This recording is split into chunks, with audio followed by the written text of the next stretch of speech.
Hello everyone, it's me Siona and these are the top 5 books that shaped my childhood.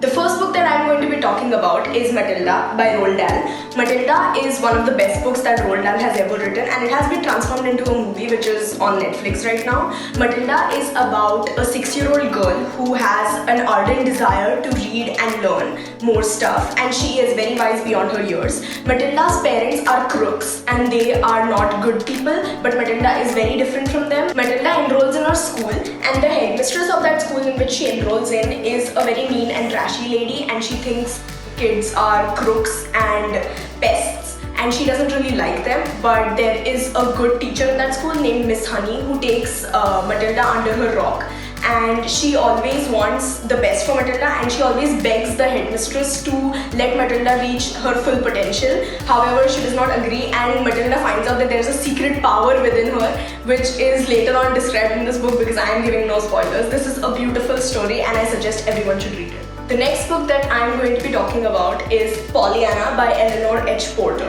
This is actually my favorite classic of all time. It is about an 11-year-old girl named Pollyanna whose mom named her after her mother's 2 sisters, Polly and Anna, so she fused their names and named her Pollyanna. She is a very optimistic and high-spirited child, but her parents die and she is forced to go live with her Aunt Polly, who is not a nice woman, who is not as bright and spirited as she is. So it's about her life at Miss Polly's palace and how she changes the lives of the people in that small town. The next book that I'm going to be talking about was my favorite book when I was a kid. I told about this book to everyone in my school and literally everyone started obsessing over it.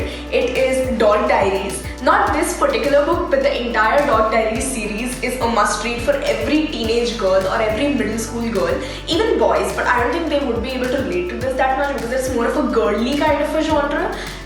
This book explores the life. It is kind of like a Wimpy Kid, but in a girl version. This book explores the life of Nikki Maxwell, who is a very nerdy girl, and it explores her life through making new friends in a new school and handling all the mean girls, and it's all written in this diary along with beautiful pictures in it as well. So I recommend this. This is a very light and humorous read. I cannot recommend it enough. The next book on my list is what shaped my childhood, truly shaped my childhood, my favorite childhood book of all time, and it introduced me to actually getting into reading really thick books or really long stories.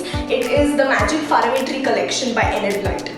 The Magic Faraway Tree Collection, this is a 3-book-in-1 edition, but it is a trilogy, and it is about 3 kids, Jo, Beth and Franny, and they discover a magic faraway tree in the middle of the forest, and that tree is home to a lot of mythical creatures like fairies and a man with a moon instead of a face, so his name is Moonface, and then a boy with saucepans all over him and like pans and pots all over him, so his name is the Saucepan Man. So they make friends with all of the fairies and the moon face and the saucepan man, and they travel along the tree, and at the top of the tree there is always a different island every day, and that island can be something amazing like the birthday island or the Christmas island, but can also be something extremely horrid like the roundabout island or the upside down island or the punishment island. So this book was actually very interesting to read because you never know what kind of island is going to be there at the top of the tree, and as they go and the adventures that they have, and it was great to read this as well as the different snacks and foods that they try of the different fairy folk. So this book is my favorite book of all time and I just love this book so much. The last book that I'm going to be talking about is The Midnight Gang by David Walliams.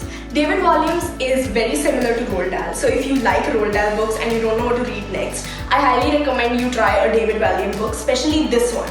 Or there is another one called The Grandpa's Great Escape, but this one is The Midnight Gang by David Walliams. The Midnight Gang is about a gang that some sick children in a hospital have made. Like they're all sick. One of them is paralyzed and his legs don't work. The other one has hit his head, so he has like a memory loss, and then one of them has cancer. So all of them make this midnight gang because they have some problem and they cannot live their life completely, or they have some kind of problem that they cannot live the life that normal people live. So they make the midnight gang in which they go out at midnight and make each one of their dreams come true.